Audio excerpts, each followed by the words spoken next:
안녕하세요. 흔들리는 교사를 위한 따뜻한 매일 아침 5분 라디오 나의 6번쌤에게입니다. 오늘의 문장 읽어드릴게요. 나에게 성공이란 무엇인가? 나는 진정 어떤 사람이 되기를 원하는가? 나의 가장 큰 삶의 가치는 무엇인가? 나는 왜 이것을 하고 싶은가? 나 자신에게 질문해보라.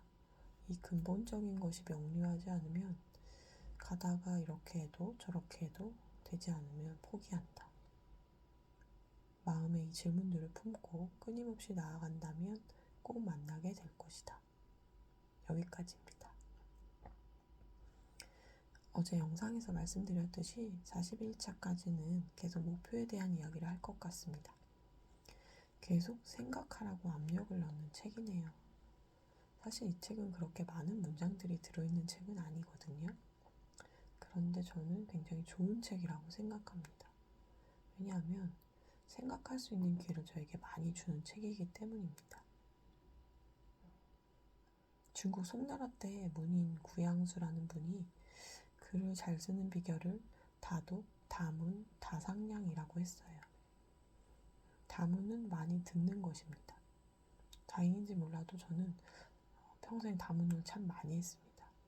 왜냐하면 어머님 가르침이 있었거든요.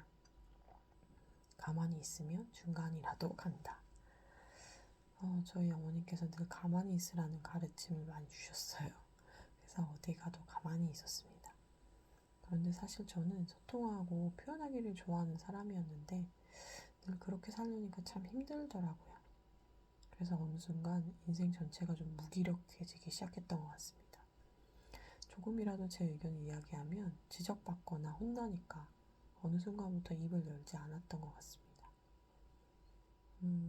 어릴 적 제 의견은 참 미숙했겠죠. 근데 그 의견을 존중받지 못했고 그러다 보니까 그냥 의기소침해져 버린 것 같습니다. 언제나 나는 미숙하고 잘못된 얘기를 하니까 혼나니까 하지 말아야지 이런 마음들이죠. 시키는 일만 했고요. 머리가 복잡해지면 그저 잠을 잤던 것 같습니다. 부모님 입장에서는 참 키우기 쉬웠던 아이였을지도 모르겠어요. 근데 저는 아니었어요. 아무튼 저는 그렇게 제 의견, 제 생각을 점점 잃어갔고 그래서인지 어딜 가든 많이 듣는 사람이 된 거죠. 감사하게도 많은 사람들이 본인의 진심 어린 이야기들을 제게 많이 해주더라고요. 그래서 제가 세상에 대한 견문을 많이 넓힐 수 있었습니다. 어쩌면 좀 억울한 이야기였을지도 모르겠지만 저는 어제 명심보감의 문구처럼 한 가지 경험은 한 가지 지혜를 준다고 믿습니다. 그 다음은 다독입니다. 저는 책과 절대 친하지 않았던 사람이거든요.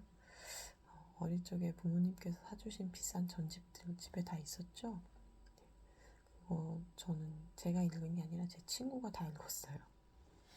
책을 좋아했던 제 친구가 매일 놀러와서 제 책을 읽었고 저는 와, 저 친구 좀 봐라 막 이렇게 얘기하시는 엄마의 잔소리가 너무 싫어가지고 집 밖으로 나가서 막 놀았습니다. 저는 그래서 책이 정말 싫었고 책을 열심히 읽는 내 친구도 정말 싫었습니다. 그런데 생각해보면 엄마가 화가 많이 난 이유를 이제는 알 것 같습니다. 그런데 뭔가 마음이 아파지면서 인생의 길을 잃고 나서야 책을 찾아 들었습니다. 정말 지푸라기라도 잡는 심정이었던 것 같습니다. 놀라운 것은 책이 책을 부른다는 사실이죠. 책에서 인용되거나 추천한 책은 또 찾아보게 되었습니다. 그러면 또 책이 연결되더라고요. 그러면서 저는 자연스럽게 책을 늘 갖고 다니는 사람이 되었어요. 친정엄마는 뒤늦게 또 책 맛을 본 책에 잔소리를 하기 시작했어요. 그만 봐라. 저는 정말 청개구리인가 봐요. 마지막은 다상량입니다. 많이 생각합니다. 특히나 지금 제가 소개드린 필사책이나 고전 이런 것들을 보면 많이 생각할 수밖에 없습니다. 왜냐하면 한눈에 그 뜻이 들어오지 않거든요.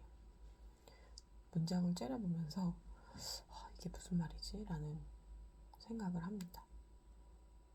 좀 더 생각해보고 싶은 어떤 생각거리를 저에게 주기도 하고 뭔가 찜찜함을 주기도 합니다. 그래서 계속 생각하게 되고요. 그리고 어느 순간에는 이걸 내 삶에 어떻게 적용할까? 나는 어떻게 살아야 할까? 이런 질문을 던져주기도 합니다. 저는 책 속에 답이 있다고 믿거든요. 그래서 그 질문을 던지고 나면 책 속이 다 몸을 바칩니다. 캐내는 사람이 임자거든요. 오늘은 논어 14편 헌문의 문장을 소개하고자 합니다.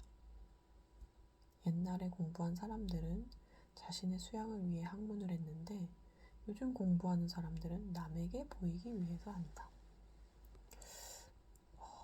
2500년 전 문장이거든요. 근데 거기서도 요즘 사람들을 막 비난하네요. 요즘 사람들은 남에게 보이기 위해서 한다. 저는 요즘 사람들이 남에게 보이기 위해서 학위를 위해서 공부한다.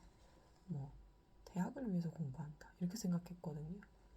그런데 2500년 전에도 뭔가 똑같은 상황이 있었나 봅니다. 자, 여기서 옛날에 공부한 사람들은 자신의 수양을 위해서 학문을 했다고 했잖아요. 근데 여기서 수양이라는 걸 거창하게 생각하지 않았으면 좋겠어요. 그저 그냥 나에게 성공이란 무엇인가? 나는 진정 어떤 사람이 되길 원하는가? 나의 삶의 큰 가치는 무엇인가? 나는 왜 이것을 하고 싶은가? 이런 질문에 대한 답을 찾는 과정이라고 생각해보면 좋을 것 같아요. 이것에 대한 답을 좀처럼 쉽게 찾을 수 없거든요. 그럼 책을 읽으면 되고요. 나의 관심사를 찾아보고 그 분야에서 성공하거나 성공을 이루어 나가고 있는 사람들의 책을 읽으면 이 질문에 대한 답이 찾기가 좀 수월해질 거예요. 이 과정은 분명히 여러분들을 목표한 곳으로 이끌어 줄 것이고 남에게 보이는 것은 우리에게 중요하지 않은 것 같아요. 그 다음 문제가 될 거예요. 그래서 우선순위를 바꿔 생각하고 뿌리부터 단단히 하는 공부를 시작해 봅시다.